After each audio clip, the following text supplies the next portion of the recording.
So Vivek Ramaswamy has been going absolutely viral over the past week because of his performance during the Republican presidential debate. However, I'm not impressed by Vivek in any way, shape, or form, and you're about to see exactly why. Ramaswamy, are you persuaded by President Zelensky's urgent new plea? Where do you stand on more funding? I'm absolutely unpersuaded.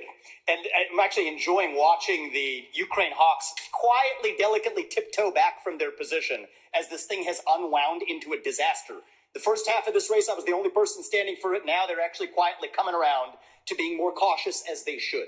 Level with the American people here. Ukraine is not a paragon of democracy. This is a country that has banned 11 opposition parties. Of course it isn't a paragon of democracy, but I'm sure when Vladimir Putin takes over Ukraine, it will surely be a paragon of democracy. Let's just let Russia come in and show them the fruits of democracy. Of course, Ukraine is not a paragon of democracy. It's in a time of war. Would you host an election in your country when it's being invaded by a neighboring nation?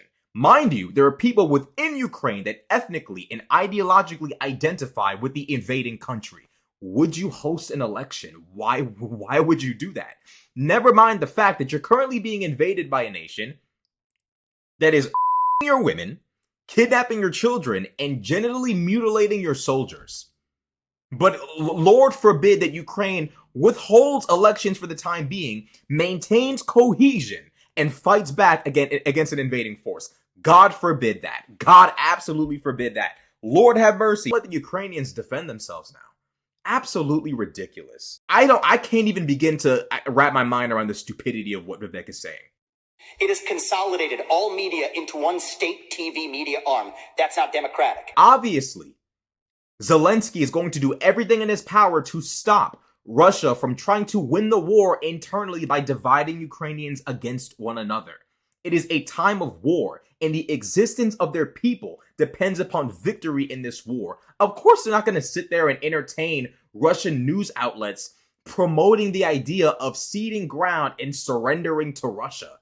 Why would he entertain that during a time of war where the existence of them as a nation and their people is in jeopardy? Why would he do that?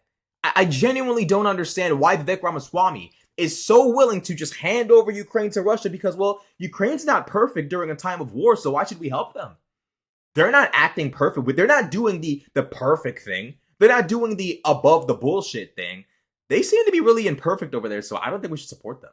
How is it a reason to just cede Ukraine over to Russia? Somebody please help me understand the fuckery. And don't bring up bullshit of, we had elections during Iraq and Afghanistan. When a war is in your backyard, when the existence of your nation depends upon the winning of this war, of course you're going to do everything in your power to stop the enemy from winning the war. A war in which Russia has destroyed homes, destroyed infrastructure, destroyed civilian areas, cities, rape, mutilation, torture, and you're supposed to just cede your nation to these people and allow them to spread propaganda through the media and turn your nation against itself? Somebody help me understand why Vivek Ramaswamy is willing to just hand over Ukraine to Russia and jeopardize the future of Europe and possibly cause World War III because Ukraine's not perfect under pressure. What are we talking about? It has threatened not to hold elections this year unless the U.S. forks over more money. Zelensky actually said this. Ukrainian President Volodymyr Zelensky is demanding more aid from his country's allies, saying it will be unable to properly hold an election otherwise. Now, Zelensky doesn't actually want to hold an election at all. He doesn't want to risk the security of Ukraine by holding an election, but Western allies have been pressuring him to do so. The statement came in an interview published by Zelensky's office Sunday, in which the president named the ongoing war with Russia and martial law as significant factors preventing an election. I told him, if the United States and Europe give us financial support, I'm sorry, I will not hold elections on credit. I will not take money from weapons and give it to elections either, Zelensky said, recalling a conversation with Senator Lindsey Graham, Republican senator of South Carolina. But if you give me this financial support, if the parliamentarians realize that we need to do this, then let's quickly change the legislation and most importantly, let's take risks together.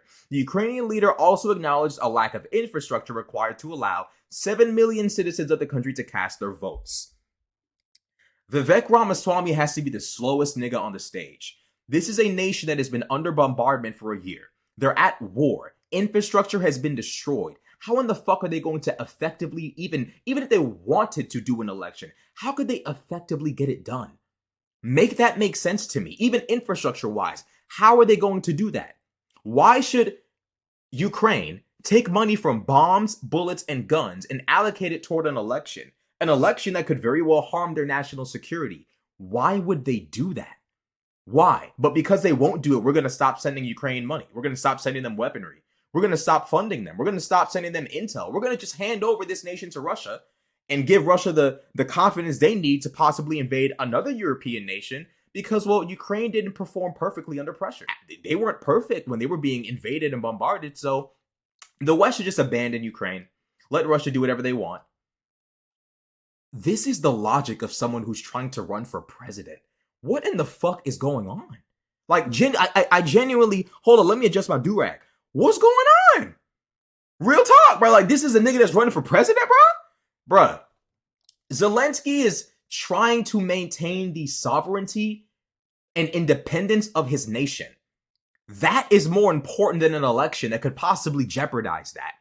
And what he's saying is, look, I'm not going to sit here and jeopardize my national security for an election pressured by people who don't have to deal with what my nation is currently dealing with. So if you want the election so fucking bad, send us some money that we can allocate toward the elections. Otherwise, it's not going to happen. That's not Zelensky saying, if you don't give us more money, we won't do these elections. That's Zelensky saying, look, there are reasons for why we're not going to do this election. Financial reasons, infrastructure reasons, war. That is why we're not doing it. It's not because Zelensky just woke up one day and said, I want to be president forever. No. When your enemy is literally right next to you, you cannot afford to make stupid mistakes, which is what Zelensky is trying to avoid.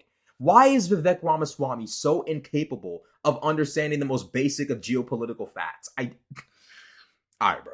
All right, y'all got it. Y'all got it. Let's keep watching Vivek's. Let's keep watching Vivek.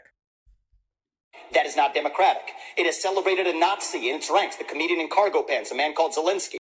Zelensky's not a Nazi. Zelensky's a Jew. So I don't even know what Vivek Ramaswamy could possibly be talking about. The man is in no capacity a Nazi. He is a Jew who allegedly has family members that have died in the Holocaust. What is Vivek talking about? Do it in their own ranks. That is not democratic. More facts for you that you won't hear from the mainstream in either party or the mainstream media. The regions of Ukraine that are occupied by Russia right now in the Donbass, Luhansk, Donetsk, these are Russian-speaking regions that have not even been part of Ukraine since 2014. Now that is a damned lie. If we look at this map right here, you'll see in the gray is Russia, and in the white is Ukraine, and in the black outlines Luhansk and Donetsk, and in the purple, Crimea. Now, if you look at the map reference to figure out exactly what we're looking at, we'll see that in the purple, Russia annexed Crimea in 2014. Russian-backed separatists held areas pre-2014 in Luhansk and Donetsk, but not the entirety of those regions either. So we know for a fact that Luhansk and Donetsk actually have been a part of Ukraine since 2014. So what in the fuck is Ramaswamy talking about? Genuinely. Oh, well, because there's Russian-speaking people in the Donbass, they're entitled to not only rebel against Ukraine, but also enlist Russian support literally with the invasion of Ukraine. They're entitled to that. So I guess Mexicans in Texas, if they wake up one day and decide that Texas is now part of Mexico, they can openly rebel against the United States and invite the Mexican military to come in and claim Texas for them. That's basically your logic here. Are you actually serious, Vivek Ramaswamy? Okay. Those are the hard facts. And so to frame this as some kind of battle between good versus evil, don't buy it. Do you want to use U.S. taxpayer money to fund the banning of Christians? That is actually what's happening. They're using the Ukrainian Orthodox Church. They have banned them. The Ukrainian parliament just did this last week, supported by our dollars. And I think you owe it to the American people, Nikki, to at least this one time Ramaswamy. Don't worry, American people. A black guy in a do-rag that you don't know is here to save the day. Don't worry about Nikki Haley and Ramaswamy. I'm here. I'm the more trustworthy source here. I'm so much more experienced. Don't you want to take your information from me? So first, Ramaswamy mentions the fact that this is not a battle of good versus evil. Vivek, need I remind you, you are running for president of the United States. I don't need you looking at these issues through a lens of good and evil. I need you looking through the lens of, is this beneficial for us and our allies? The reality is that right now, this actually is a situation of good versus evil. Need I remind you, Vladimir Putin denies the existence of Ukraine and says it's not even a real place. So here we have genocidal language from Vladimir Putin saying that Ukraine's sovereignty isn't real and that Ukrainian people don't even exist as a people. And we're supposed to allow this kind of genocidal talk. But this man Ramaswamy swears to God this is not a battle of good versus evil. He swears to God. Need I also remind you of the fact that a Russian soldier literally genitally mutilated a Ukrainian soldier in combat. So this is Vivek Ramaswamy swearing to God. Need I remind you, Ukrainian children have been kidnapped by Russian troops, and the number of Ukrainian children kidnapped ranges in the thousands. So when Vivek Ramaswamy sits there and says, it's not a matter of good versus evil, don't be deceived, how is this not a matter of good versus evil? Russia literally enlisted the assistance of the Chechens. If that's not a war crime, I don't know what is. These niggas called the Chechens. They say, hey, bro, step up. Come stand on business. We need you over here to deal with these Ukrainians. The Russians literally called Kadyrov's boys to come fight in Ukraine. That's basically a war crime in and of itself. But don't be fooled, American people. It's not a fight of good versus evil. Vivek Ramaswamy is such a fool. Like, how is this happening? How is this man a candidate for president?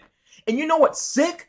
Almost everything he said is easily disprovable by a Google search. That's what's sick about it. But let's address the other fact, because this one is easily disprovable. The idea that Christians are being banned in Ukraine is a damned lie.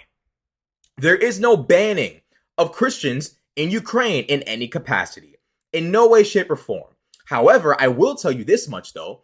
Ukraine has in fact banned the Ukrainian Orthodox Church. Why did Ukraine ban the Ukrainian Orthodox Church? Well, the reason why they banned the Ukrainian Orthodox Church is because the Ukrainian Orthodox Church was closely linked with the Russian Orthodox Church and only broke off from them after the invasion of Ukraine. Okay, let's actually read about it. So Reuters says this: a branch of Ukraine's Orthodox Church that remained loyal to Moscow after a 2019 schism said it will break with the Russian Church over the country's invasion of Ukraine. Ukraine was given permission by the spiritual leader of Orthodox Christians worldwide to form a church independent of Moscow in 2019, largely ending centuries of religious ties between the two countries. However, many parishes, especially in Ukraine's east, elected to remain loyal under the umbrella of the Ukrainian Orthodox Church Moscow Patriarchate. Is that how you say it? Now, here's what they're not telling you. Following a meeting of its leadership, the church announced that it will declare its full independence from Russia. The council has approved the corresponding additions and changes to the statute on the management of the Ukrainian Orthodox Church, indicating the full autonomy and independence of the Ukrainian Orthodox Church. The statement condemned Russia's February 24th invasion of Ukraine and the support of Patriarch Kirill, the head of Russia's church. Now, let's talk about the head of Russia's church. Okay, Patriarch Kirill.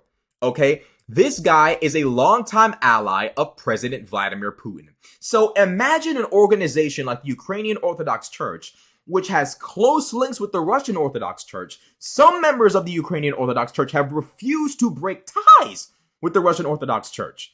And this head of the Russian Orthodox Church is a longtime ally of Vladimir Putin. But it gets even fucking worse. It gets even worse. Look right here. Since 1970, the Federal Police of Switzerland had classified him as a KGB agent under the name of Mikhailov. Look at this shit. Look at this shit. Look at this shit. In cultural and social affairs, the church under Kirill has collaborated closely with the Russian state under President Vladimir Putin.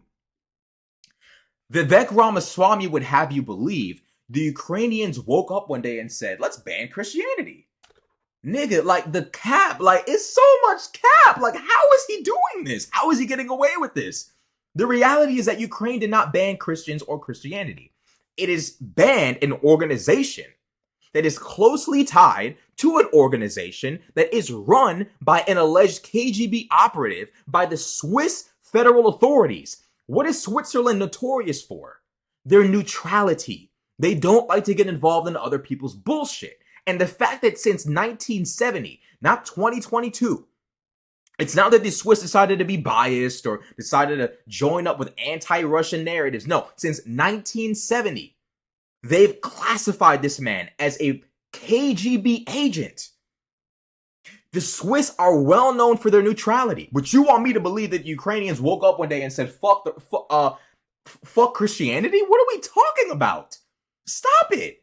But Vivek he won't even tell you this part. He won't even tell you why the Ukrainians chose to ban the Ukrainian Orthodox Church and get rid of it. Because they're literally just swarms with agents. And they were connected to and created by and gained independence from an organization that was headed by a KGB agent. Of course they're going to disband the organization. It's a national security threat from a nation that is literally right next to you, invading you. How is Vivek Ramaswamy this stupid? Is it possible to be this stupid? How do you unlock this? What stage in the game you got to get this retarded? Like, genuinely. How do you get to this level of stupidity? Vivek Ramaswamy is literally wrong about damn near everything. And he's being applauded by everyone. Ramaswamy smoked him in the debate. Smoked who? Who? Who did he smoke? I'm trying to understand. This guy, who's apparently a KGB agent, literally supported the invasion of Russia. So the head of the Russian Orthodox Church says, oh yeah, Russian invasion, great. Mind you, this is the same nigga that Switzerland says, fuck nigga over here, he's an alleged KGB agent, supports the war in Ukraine, and had authority over the Ukrainian Orthodox Church a year ago. And we're supposed to sit here and think, oh, well, you know, this organization is completely harmless. That's y'all's boy, Vivek. That's y'all's boy. That's y'all's boy. I'm just saying, for all the conservatives that don't like what I'm saying, that's y'all's boy. Former president. I think there's something deeper going on in the Republican Party here, and I am upset about what happened last night. We've become a party of losers at the end of the day. It was a cancer to the Republican establishment. Let's speak the truth. I mean, since Ronna McDaniel took over as chairwoman of the RNC in 2017, we have lost 2018, 2020, 2022, no red wave that never came. We got trounced last night in 2023. And I think that we have to have accountability in our party. Oh, I agree. Y'all need accountability. The problem is y'all are grown folk. Y'all are grown adults who won't criticize Donald Trump. He's the one that cost y'all all them damn elections. But God forbid, grown adults look a man in the damn eye and say, hey, bruh, you've been tripping the last 6 years. You think you can blame your losses at all these elections on one fucking person who no one knows? Get real. But it's the lack of accountability and the fear of going against Trump that has Vivek Ramaswamy blaming all the woes of the Republican Party on some random chick nobody knows. But let's ignore the fact that this man, Donald Trump, sat there and literally said when the looting starts, the shooting starts. This man cleared out a George Floyd BLM protest to take a photo out with a fucking Bible. This is the same nigga that sparked January 6th. This is the same nigga with false claims about a stolen election. This is the same nigga that put these Supreme Justices in court to overturn Roe versus Wade. But we're going to completely ignore that, though. We're going to ignore the legislation we passed that cost us the dub. We're going to blame it all on some random chick.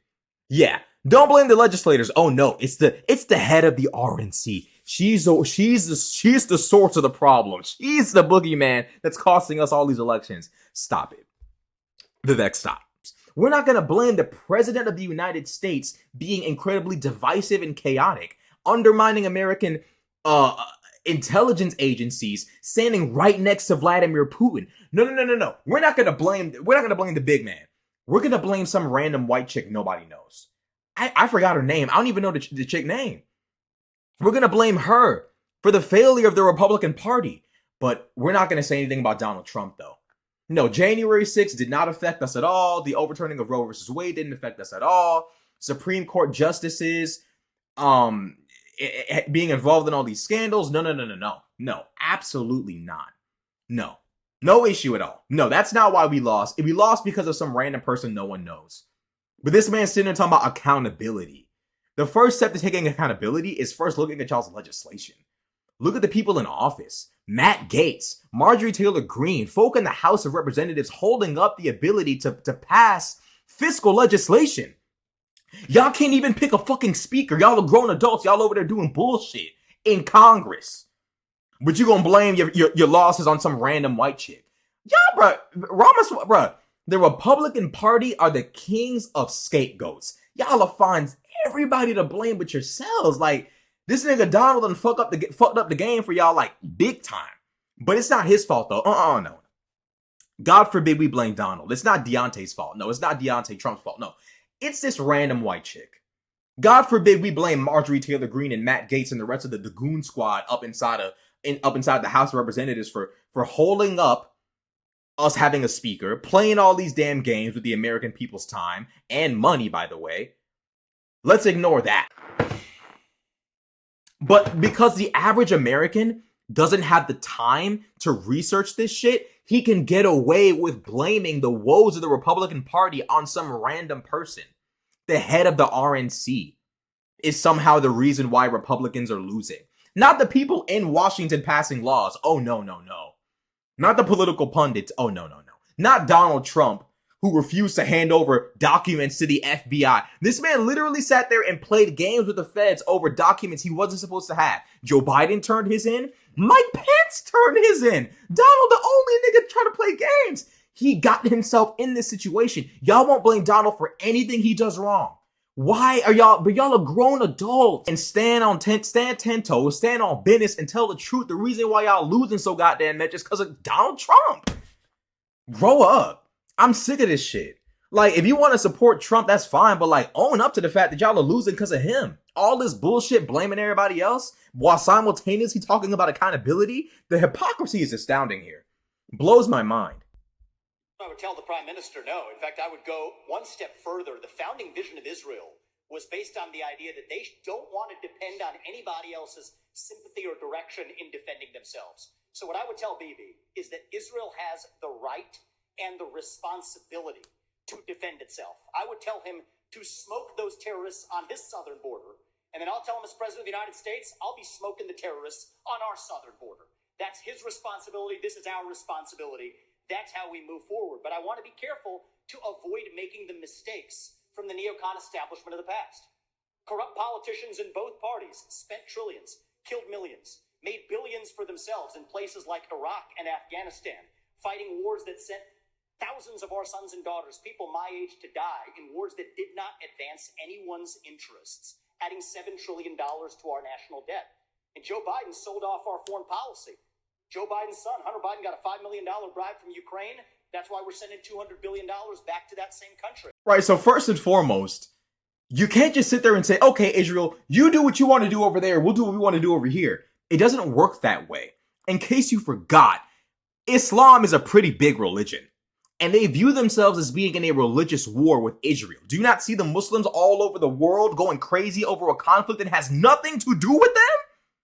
Are you just going to ignore the repercussions that could come about as a result of this conflict? It is our job as the United States to be close observers, looking over the shoulder of Israel, telling them what to do. Because if we let the Israelis do whatever they want to do, we might have a genocide on our hands. We might have a whole bunch of settlers on the West Bank. We might see the Gaza Strip flattened into hell. That's probably what we're going to see. I don't know if you've been paying attention or not, but both of these sides really don't like each other and would probably be really happy to see the other side gone forever. Ever and ever and ever. Amen. Like, literally. So this idea of, oh, Israel, just do as you please. No, there's a reason why. The statesmen that are experienced in this game, like Joe Biden and them boys, they're specifically choosing to have a micromanaging approach to Israel because they don't want the conflict to spiral far beyond what we can control. And we don't want a genocide. This idea of, oh, let's not send any American vessels into the sea to stop any other nations from getting involved. Let's just sit there and observe from a distance. Are you stupid? Genuinely, are you dumb? You think we do the shit that we do for fun? Bro, like, in a perfect world, we wouldn't be involved in their conflict. We'd build a big-ass dome around them and let them kill each other. But we can't. So we gotta make do with what we've got. We've got to stop the conflict from spiraling, stop Iran from getting involved, China, maybe even Russia from getting involved. We have to have complete control over the situation. Furthermore, if we were to somehow or another pull any direct support to Israel, you know what might happen? Israel might start looking toward other countries to be their best pal. We don't want Israel becoming allies or buddies with other countries. They're our main ally in the Middle East that we can genuinely, consistently rely on, and we can't give that up. We can't just sit here and say, okay, you do what you want to do over there. No. Israel they ain't no big dog in the game. They bro. Like, we understand this game better than they do. So that's why we call the shots. We are looking at the bigger picture. We're looking at the world. They're looking at themselves. Hence why we have to make the decisions that we make. Hence why we're micromanaging them.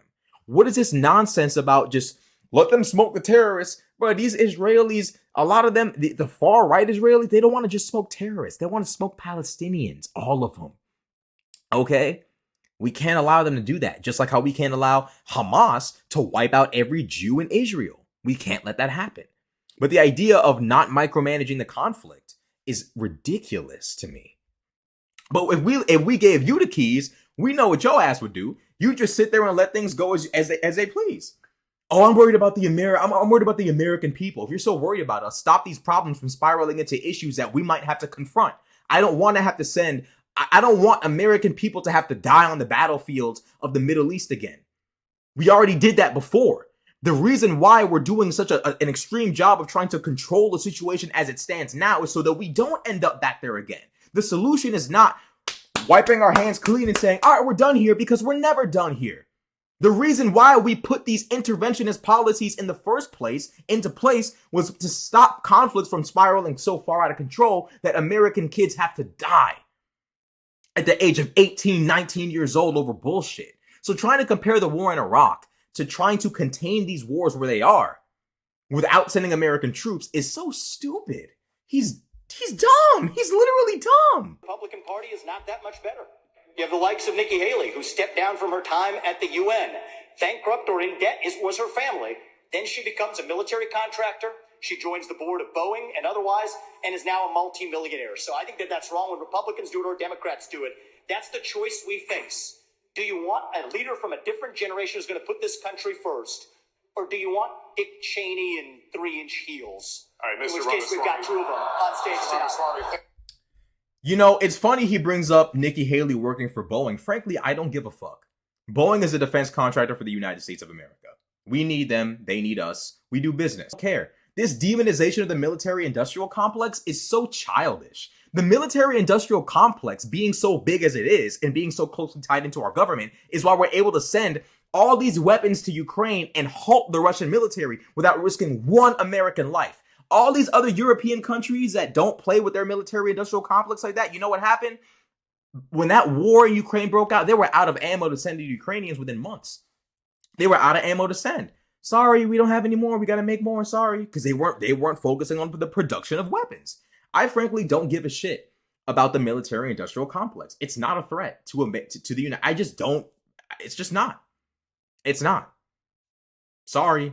No. Like, I don't fear the military-industrial complex. I don't fear them trying to start wars because they don't need to. They service a nation that has military bases all around the world. They service multiple NATO countries. They don't need war to survive financially. I'm not worried about that in the slightest. And what's funny to me is he sits there and he compares Nikki Haley to Dick Cheney. And it's just funny to me because it's like, you're comparing someone who wants us to stop Russia, need I remind y'all, this is the same Russia that every 5 seconds threatens to blow us the fuck up. Oh, and by the way, he mentions Hunter Biden receiving money from Ukraine. You know what's funny is the fact that he sits there and says that Biden's son got money from Ukraine and that's why we're sending money to Ukraine. It has not been proven that Joe Biden himself, individually, in any way, shape, or form, has any ties to corruption in Ukraine. In fact, I believe it's still alleged that Hunter Biden received money from Ukraine. The idea that somehow or another, the foreign aid that Ukraine is receiving has something to do with some kind of mafia ties debt between Joe Biden and Ukraine is easily debunked by the fact that the EU sent Ukraine $50 billion as well. So are you saying that Ukraine has some kind of mafia ties with every single country in the West, threatening them and blackmailing them in exchange for financial aid? No. No, we know that's not true because multiple European countries have voiced their displeasure at the thought of being conquered by Russia because of the crime of being NATO on Russia's border. They made it very, very clear that they're not interested in that. Even in the presence of a Joe Biden, Hunter Biden corruption scandal, the geopolitical reality of the situation still remains. What is Vivek Ramaswamy's answer to that? What's your answer? Or you're going to throw the baby out with the bathwater? You're going to compromise America's geopolitical interests because Joe Biden and Hunter Biden allegedly did something wrong? You're going to jeopardize our national security over the Bidens. When the rest of NATO is saying, we got to stop these motherfuckers right where they are and not let them conquer Ukraine and threaten the rest of Europe. That's your strategy of just letting Russia have what they want because the Bidens allegedly did something? Seriously, that's your answer? Okay. Furthermore, even if Joe Biden was compromised by the Ukrainians, sending them money is still the smart idea. Like, I don't understand what y'all want. Y'all want to reward Russia for disturbing the peace that we built in Europe after World War II? You want to just reward them? Oh yeah, take Ukraine because they're going to join NATO and threaten your border. After Russia invaded Ukraine, you know what happened? Finland joined NATO. So even if they conquer Ukraine, guess who's still going to be on their border? Finland, a NATO country. What are they going to do? Invade Finland? Once they invade Finland, then what? Who's next? Do y'all see the problem? Do you see the issue of just giving Russia whatever it wants? Like, what are we talking about? And mind you, this is the same Russia whose former president, Dmitry Medvedev, threatens to blow us up every fucking day. Every 5 seconds, he threatened to blow us up. Don't believe it? Look it up. Imagine if Barack was doing some shit like that. Every 5 seconds, we're going to blow him up. Like, you can't say that, bro. But this is what the Russians are doing. They hate the West. They hate America. They threaten to blow us up with nuclear bombs every fucking month because the war's not going their way. We're not getting what we want, so we're going to endanger the entire world. Like, these are the type of niggas we're supposed to be catering to, Vivek? Stop it. Stop it. Russia has been our enemy for decades, and for the first time ever, we're able to test the technology we specifically made to kill them. We're finally able for the first time to test the technology that we've created over the course of decades, specifically to kill them in war. Like, I'm not understanding the problem here. We're able to basically get our money's worth while simultaneously not losing any American troops. We're winning here. We're winning. We've been able to military and economically wound Russia with only using 0.2% of our GDP. But Vivek would have you believe America is going broke in our support of Ukraine. This is basically the equivalent of Drake buying a bunch of strippers Chanel bags at the club. In other words, nigga, we rich. We rich, bro. Like, we rich. Like, keep it up, bro. We're rich. We are fucking Russia up for 0.2% of our GDP. Where the money at, nigga? Like, somebody drop the AMX. Somebody drop the racks. Drop the bands. We rich, nigga. We lit. Like, come on, bro. Like, how can you be mad at this? Isolationism doesn't work, guys. We tried it in World War II. There was a guy by the name of Neville Chamberlain who everyone shits on all the time today because we have the hindsight now of knowing that it was going to spiral into World War II. We tried isolationism before, guys. We got caught up in 2 world wars. No, thank you. If we can contain these conflicts and stop them before they spiral, I'll take that. I'll take us spending 0.2% of our GDP than losing 0.2% of our military. I don't care how many Americans die. Even one airman, soldier, Marine, that's too much. That's too much. I don't want that. If we got to send bands and rocks over there to keep our national security and Europe's national security together, continental security, my bad. So be it. Fuck it, nigga, we rich. Like, I don't give a fuck. So, if we think about Russia's logic for invading Ukraine, oh, Ukraine's gonna join NATO, we'll have NATO on our border. Y'all invaded Ukraine, got y'all ass whooped. They stomping y'all out like Kirk Franklin. They whooping y'all ass. NATO has not intervened once. We haven't stepped in once. We haven't sent any troops to whoop y'all ass. So if we really were so obsessed with destroying you, why wouldn't we take the opportunity to destroy you right here, right now, when you're at your weakest economically and militarily? Because we're not interested in y'all broke ass niggas. Like, no one wants to invade Russia. Let's keep it 100. Like, come on.